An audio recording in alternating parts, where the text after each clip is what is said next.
the first thing to say is the last year has been a year like no other, really, hasn't it? And we absolutely have to acknowledge, it's been horrendous. It's been horrendous for all of us. Life has changed beyond belief, and in some ways, although public health people have been predicting a pandemic for a while, none of us saw it coming in quite the way and the shape, the form that it took. And it's really important that we acknowledge that it's been really hard. It's not been easy for anybody to cope with. It has been really hard, and I think that's a really helpful starting point. So we started off obviously with the pandemic warnings in January 2020, which rapidly turned into infections coming in from Italy into the UK, and infections increasing both in the UK and obviously around the whole world, and then going into lockdown, the first lockdown at the end of March, and it was a really surreal experience for all of us. I'm certain it was surreal for me starting my job in Liverpool in April, because I spent the first couple of months never actually meeting anybody in person. All these people that I was spending hours with on Zoom calls, and who knew that Zoom and Teams were things back in 2019 either. So we've also experienced a whole new range of things that we just weren't sure that existed, and they have absolute benefits, but they are different.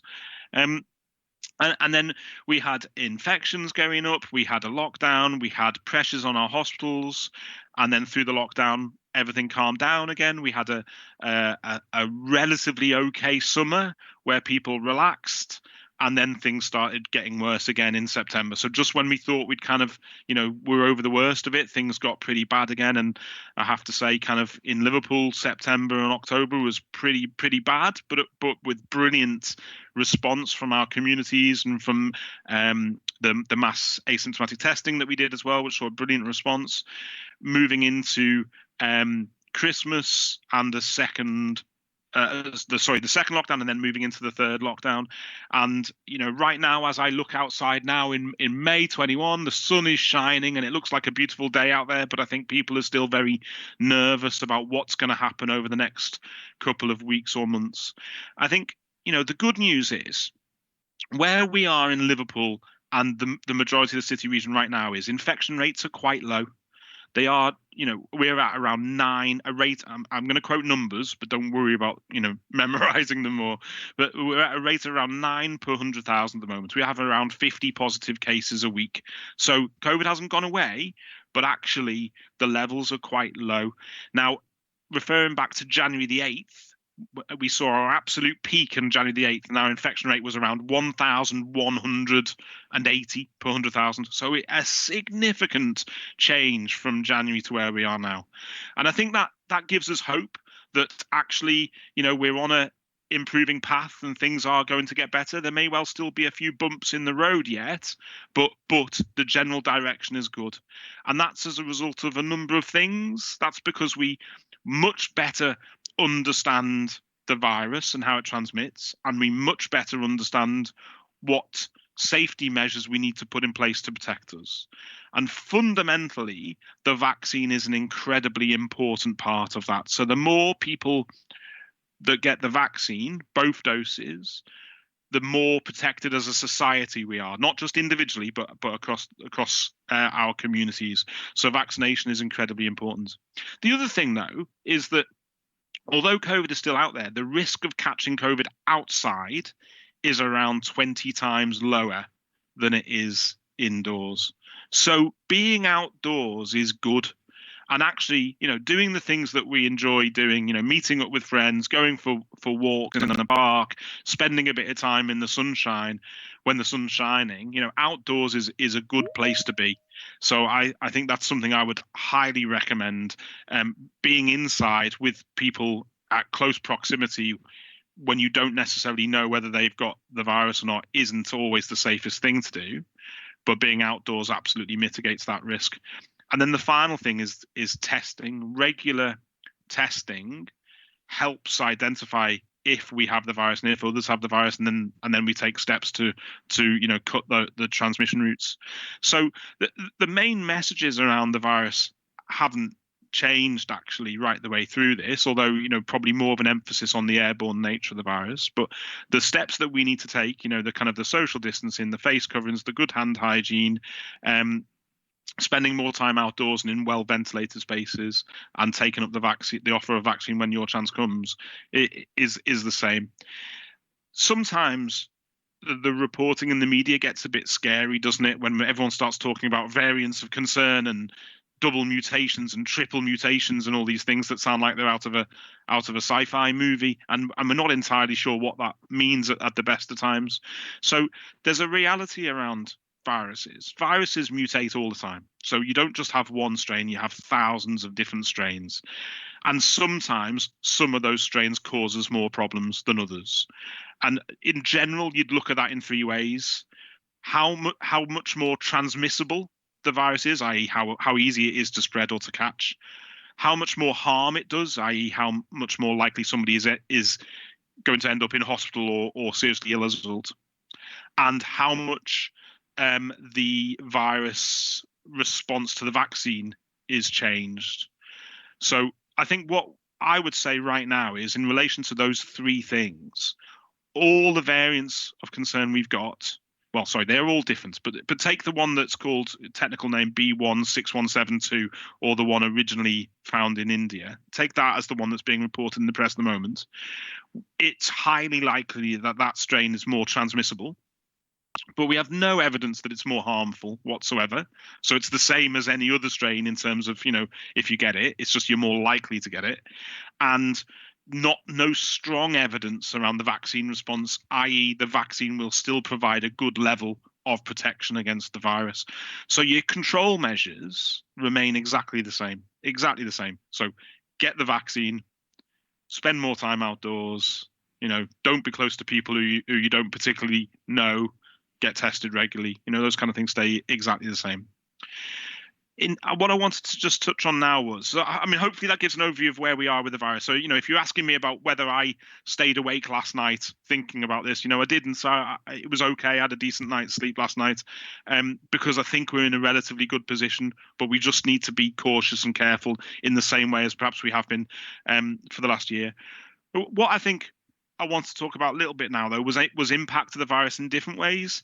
So there's been direct impact of the virus. Over 1,000 people have died in Liverpool. 140,000 people across the whole country. So lots of people have very, very sadly been directly affected by this, and we shouldn't forget that. It's been a horrible experience, people. Lots of people, I think the current estimates is between 20% and a third of people who caught COVID might have some form of long COVID at the end of it as well. So that's where the symptoms hang around for longer than you think they would do. Might be, kind of breathlessness, muscle aches, tiredness, that kind of stuff. So long COVID is a serious issue affecting people who've had the virus, and I think that the data, the science, and that will continue to emerge. But fundamentally, we know that everybody's been affected by the pandemic through their impact on their mental health and well-being, because we've had people who've had to, sit inside for far longer than otherwise any of us would have liked. They've missed seeing their friends, their family, their work colleagues. Life's been different and difficult. So anxiety is heightened. People's stress and worries are heightened, and people's ability to deal with those things in if quote unquote a more normal way is compromised. And I think that's really hard. So I think we are going to see the mental health and well-being impact of the pandemic over the next couple of years, not even right now. The trauma as a result of the pandemic will carry on for a couple of years. That doesn't mean that the steps that were taken around the pandemic weren't necessary, because I think if we hadn't have had those lockdowns, our hospitals would have been overrun and lots more people would have died and fallen seriously ill. So it's not about those things weren't the right things to do, but I do think that there is going to be a lasting impact of the pandemic, not just related to COVID, that is going to have to be picked up and responded to. However, there are things that we all can do to focus on our mental health and well-being, and which is incredibly important, incredibly vital for our good health, which includes talking to people, telling people how we all feel and what's worrying us and what's making us anxious. Spending time in the great outdoors, I think, is a wonderful leveler. That's what I do. I take my dog out for a walk, either at the start or the end of the day, or if I'm lucky, twice a day, which just allows me to kind of, relax or calm down from the stresses of the day. Speaking to your friends over a pint, in my eyes, over a drink is always a nice thing to do, and the opportunities for doing that are improving now. And just being really careful not to bottle this stuff up, to find a way to talk to people about it, talk to your friends, families, and loved ones about it, and spend a bit of time outdoors to take the stresses and strains of the day away. And of course, we have services. We have services available for people who need to access them. So we have a brilliant site, liveyourlifewell.info, which has links to a load of information, support, and services, which I'm happy to share the links with Tui afterwards if people want to have a look at that. Apart from that, I would reflect on, at a time of crisis, people in Liverpool, in Merseyside, have really pulled together. And that's been wonderful to see. It's been very, very difficult and very hard, and I'm not trying to paint a gloss over it, but the way that people have responded and pulled together has been brilliant.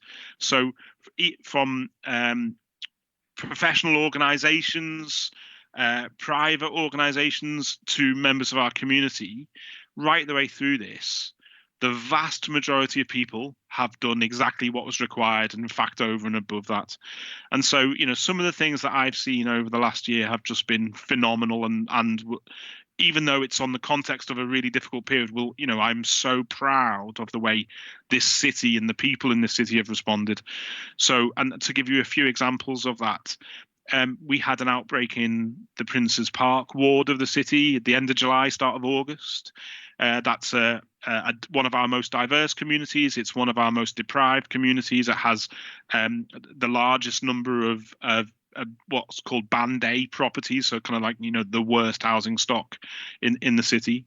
And so there was the potential for that outbreak to sweep through the area and sweep through the rest of the city. And actually, through the response that we did by putting extra testing in place and really kind of getting our communities on board, our community leaders, our faith leaders, our community champions, we shut down an outbreak in less than 3 weeks.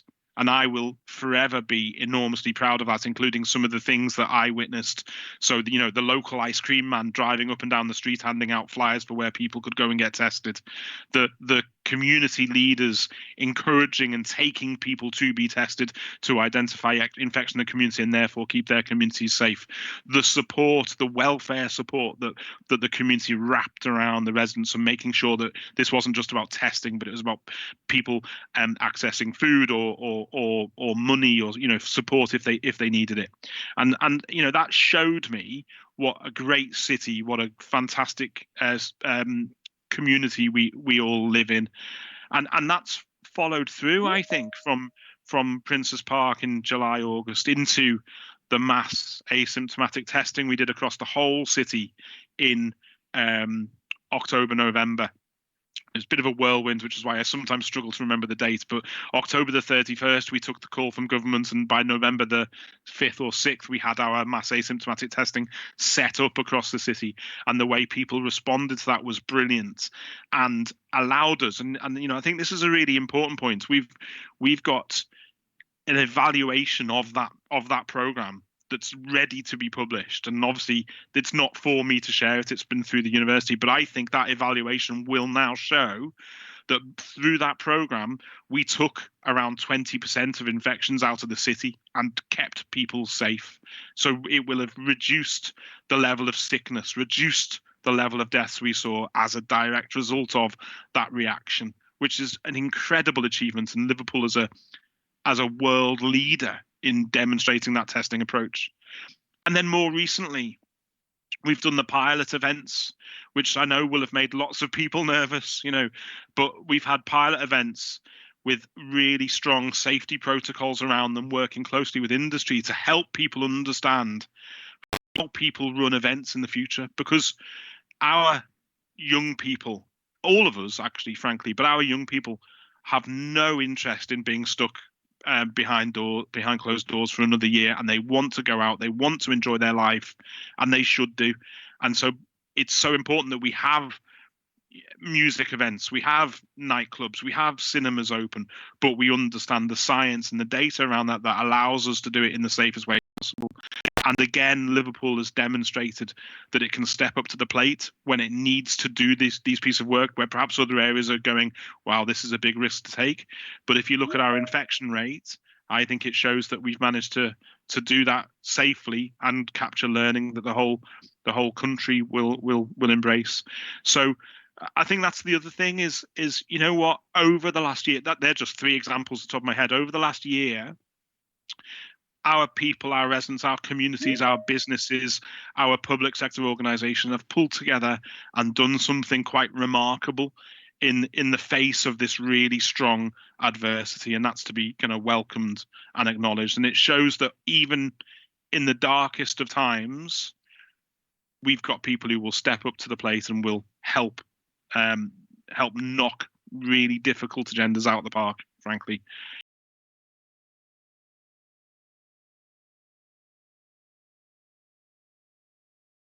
Yeah, that's a that's a really difficult question. I think I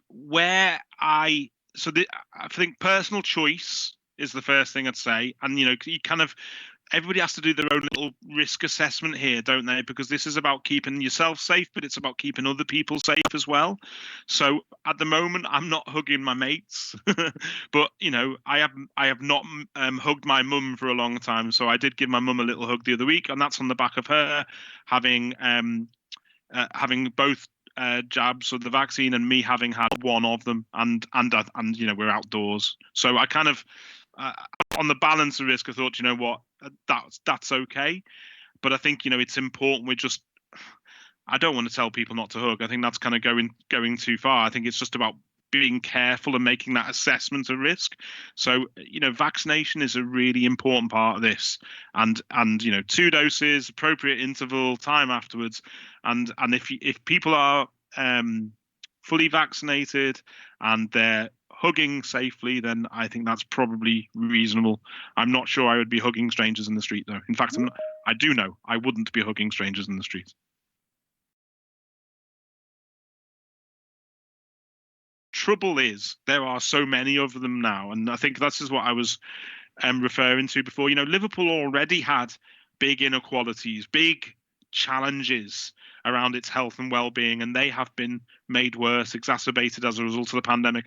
So we've got all the existing challenges we had, and more on top. So actually, the life expectancy gap has increased over the course of the pandemic, showing that our most vulnerable parts of our society have had it worse during the pandemic, and that absolutely speaks to the point that Una and others were making. So it is a big challenge for us.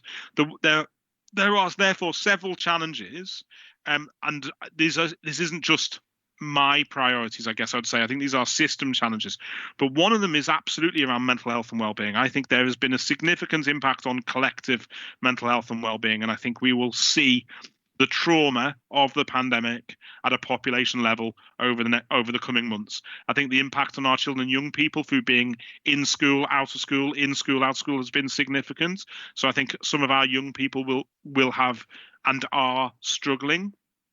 And I think that is the same for adults as well, who have lost their jobs as a result of the pandemic, or stayed at home behind closed doors, working away on a computer, working very hard hours, but not really seeing anybody else. So I think there's a significant challenge around mental health and well-being. We've put additional investment into services for younger people and for crisis care to try and take off some of the edges whilst we understand the scale of the challenge and respond appropriately. So we're already trying to respond around this wave of coming mental health challenges, but it isn't just about excuse me, mental health. It's about physical health as well. It's about actually, I think, take smoking as an example. I think smoking levels have actually reduced because and they were reducing anyway, but I think the smoking challenge is less. So the more people we encourage not to smoke, I think is good. But so I think I'm always worried about smoking, but that's not my biggest challenge at the moment. I think weight, So healthy weight and alcohol consumption are biggies, because all of us look for ways to take the stress off our lives. And too often, and I'm speaking for myself as well, too often that is about having, too much booze or too much cake, or rather than, too much running or too much healthy eating or drinking water, whatever. So I think there's challenges around healthy weight. And I think there's challenges around alcohol that we'll start to see as well. But fundamentally for me, this is about inequalities. And I think that inequalities challenge, John, is one that we need to relentlessly focus on. So that applies to just about every challenge we've got, making sure that whatever interventions we put in place are accessible and appropriate for the most vulnerable members of our society. And that's the challenge we see repeatedly, is that whatever we do, the people who are able to access the services do, and the people who aren't don't. And that gap, then that inequalities gap just grows. That's not a Liverpool thing, it's a national thing, but we have to be better at getting under the skin of supporting our vulnerable communities, because we know that if we have the fairer the society we have, the better off we will all be as a result. So some specific issues around mental health, around alcohol, around healthy weight, but fundamentally a challenge around health inequalities that we need to address. If I'm being glass half full, I think the pandemic has shone a light on inequalities in a way that it never has done before. So I'm hoping that there'll be energy in the system to allow us to do that.